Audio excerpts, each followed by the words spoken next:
Aujourd'hui, ce que je vous propose en fait, c'est de faire une séance de fractionné. Pourquoi? Parce que le fractionné, c'est ce qui va vous permettre vraiment de vous améliorer.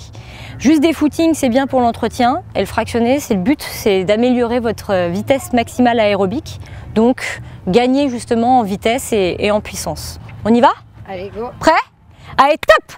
On y va, on accélère, on accélère, on accélère! Et puis on va partir pour des accélérations très rapides. Alors on va jamais à 100%, d'accord? On ralentit. Relâchez, relâchez, serrez bien les abdominaux et top, on repart. Allez, on accélère, on accélère, on accélère.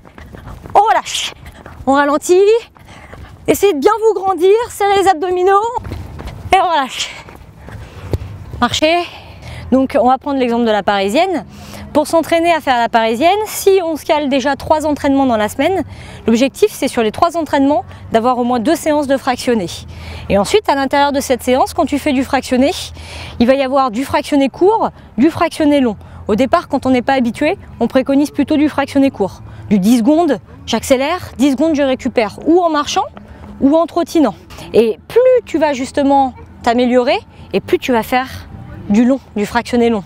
On sera plus à du 10-10, on sera à du 45-45 et surtout après on va réduire les temps de récupération.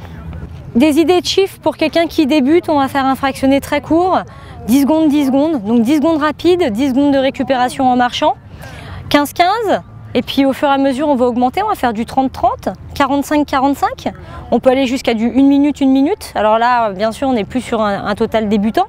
Et ensuite, on va même diminuer les temps de récupération. Exemple, 1 minute où on va courir très rapidement, jamais à fond, et ensuite on va récupérer que 45 secondes. Et on peut encore diminuer la récupération, faire 1 minute et 30 secondes de récupération.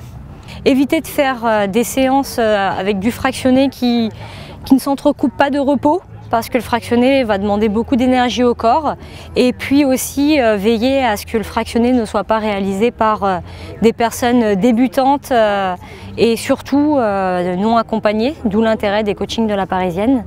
Et enfin, pour terminer, je dirais que le mieux c'est de bien s'échauffer.